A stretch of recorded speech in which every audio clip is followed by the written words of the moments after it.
gambaran yang jelas tentang manfaat yang saya sudah rasakan sendiri. Saya punya keluhan, yaitu keluhan yang ada pada kepala saya bagian belakang. Kadang cemut-cemut, sakit sekali. Tapi ketika saya konsumsi obat umum, obat yang gampang sekali, sakit kepala itu, saya bisa sembuh. Saya dikasih amlodipin 5 mg. Ya, saya terima. Akhirnya itu berdampak negatif kepada saya. Tensi saya semakin tinggi, pusing kepala saya semakin menjadi-jadi. Apa yang terjadi? Tanggal 13 Desember ketika saya bekerja dengan enak, tenang, tiba-tiba ada sesuatu yang seakan-akan pecah di kepala saya. Dan kemudian saya langsung jatuh dan ternyata saya pingsan, tidak sadar apa-apa. 30 jam kemudian baru saya sadar.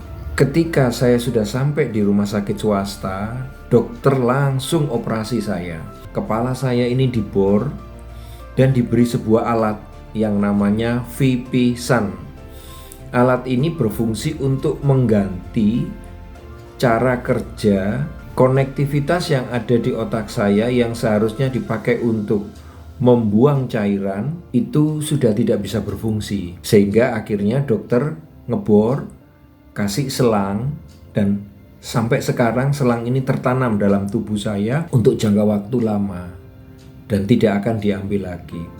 Selang ini berfungsi untuk membuang cairan yang ada di dalam kepala saya. Ini adalah hasil proses penggunaan otak, penggunaan pikiran, sehingga memungkinkan ada cairan yang harus kebuang. Menurut dokter cairannya itu dibuang ada di jantung, ada di ginjal, dan juga ada di lambung. Nah, bagian lambung inilah yang rusak sehingga akhirnya dokter menggunakannya, memasang VP-Sun itu ke kepala saya sampai ke bawah bagian belakang kepala menuju ke dada sampai masuk ke perut dan kemudian ke lambung. Cairan itu harus dibuang, kalau tidak maka terjadi hidrosipolus. Kepala saya bisa besar karena cairan itu.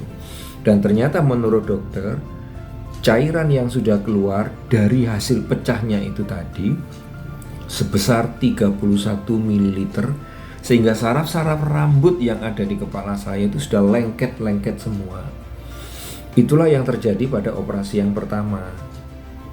Nah, setelah operasi pertama, dokter kemudian CT scan kepala saya. Pembuluh darah saya itu pembuluh darah tergolong pembuluh darah tipis, sehingga terjadilah gelembung pada pembuluh darah itu seperti benjolan begitu. Nah, kenapa ini benjolan? Karena tekanan darah itu membuat pembuluh darah kita, pembuluh darah saya menipis, sehingga terjadilah gelembung. Gelembung ini kalau dibiarkan maka akan pecah. Ada 5 penyebab pecahnya gelembung ini kalau tidak dihati-hati. Pertama, kalau tensi tinggi. Kedua, kalau saya ngangkat-ngangkat barang yang berat. Ketiga, kalau pikiran saya berat. Keempat, kalau seandainya saya suka naik turun tangga. Dan yang kelima, kalau saya ngangkat beban berat. Atau kelima adalah ketika saya mengejan. Dalam bahasa Jawa ngeden. Kelima hal ini kalau saya lakukan, maka kemungkinan besar pembuluh darah saya yang nipis, yang bergelembung itu akan pecah. Dan kalau sudah pecah, saya almarhum alias meninggal. Nah, dokter menyarankan tidak lama dari operasi pertama, Pak Agus harus segera operasi kedua untuk menjepit gelembung itu supaya tidak pecah. Istri saya mendapatkan saran yang sangat bagus dari teman baik saya. Dia mengatakan, coba konsumsi Utsu dan juga konsumsi Subarasi. Kami semua tidak tahu menahu tentang produk ini. Pagi saya dititir Utsukushi, kemudian pada malam hari saya dititir Sob Subarasi. Itu berlangsung selama hampir 1 bulan ketika saya harus buat persiapan untuk operasi yang kedua. Dan kemudian akhirnya saya tetap harus operasi, dan sebelum operasi saya di CT scan lagi dan ternyata gelembungnya itu bukan hanya satu tapi beranak pinak menjadi dua. Tapi herannya gelembung ini tidak pecah. Itulah yang membuat saya berpikir kemungkinan besar, pada waktu saya tidak paham sama sekali, kemungkinan besar regenerasi sel membantu sel saraf saya, pembuluh darah saya itu untuk kuat sehingga gelembung sekalipun muncul lagi yang kedua, gelembung itu tidak pecah. Saya ditangani oleh 3 dokter, dokter bedah saraf, dokter syaraf, dan dokter anestesi. Dokter bedah saraf saya mengatakan bahwa kemungkinan Bapak akan lumpuh separuh atau lumpuh di bawah pusar. Itu yang membuat saya rasa takut, tapi fakta tidak menyatakan hal seperti itu. Dokter heran sekali. Bahkan dokter pernah memukul-mukul pipi saya dengan harapan, kok bisa seperti ini, kok tidak ada petot segala macam. Bahkan kaki saya disuruh untuk tendang-tendang dengan harapan agar dia bisa mengetahui apakah kaki saya ada yang tidak bisa bergerak salah satunya. Dan ternyata itu sama sekali tidak terjadi. Dokter sampai heran sekali. Dan apa yang terjadi setelah itu? Istri saya berupaya untuk konsumsikan saya Utsu ini pagi hari 2, ini sore hari 2, malam hari sebelum tidur saya dikasih lagi 2. Alhasil apa yang terjadi?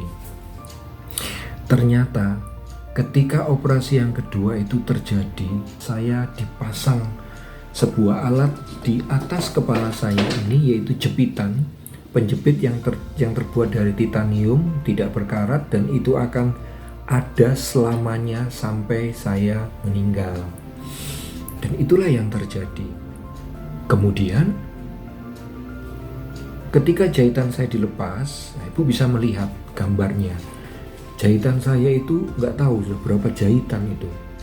Sampai akhirnya dokter mengatakan bahwa ini kemungkinan besar akan bertahan lama sampai Bapak sama sekali betul-betul tidak kelihatan hasil dari jahitan itu.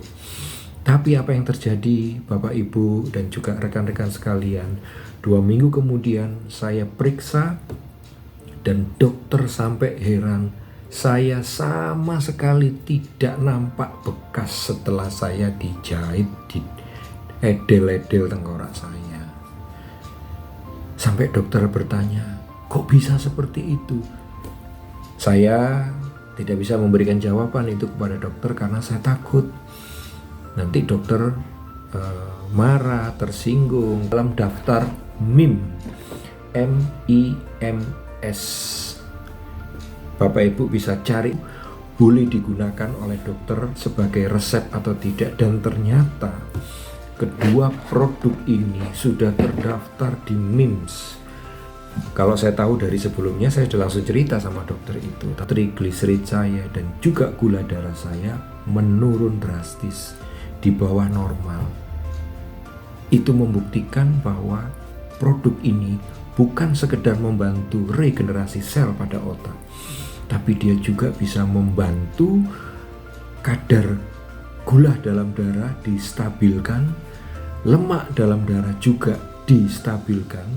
Karena pada waktu itu ketika operasi pertama 30 jam saya tidak bisa makan dan tidak bisa minum. Ketika bidan yang ada di rumah sakit sebelum mengoperasi saya, dia ambil darah saya, tidak bisa karena terlalu kental. Trigliserid saya sangat tinggi sekali. Di bawah ini, di bawah telinga ini juga dilubangi untuk memasukkan selang. Terus kemudian di perut saya itu sekitar 5 cm lebih, itu ada bekas jahitan yang tujuannya untuk memasukkan selang. Nah, kalau untuk lahir operasi kan di bawah pusar, ini di atas pusar. Itu hilang sama sekali. tidak berbekas, tidak ada bentuk keloid atau apapun yang terbentuk. Itu bukti bahwa subsubarasi dan juga utsukushi bisa membantu saya untuk meregenerasi sel-sel yang rusak dan menggantinya dengan hal yang baru.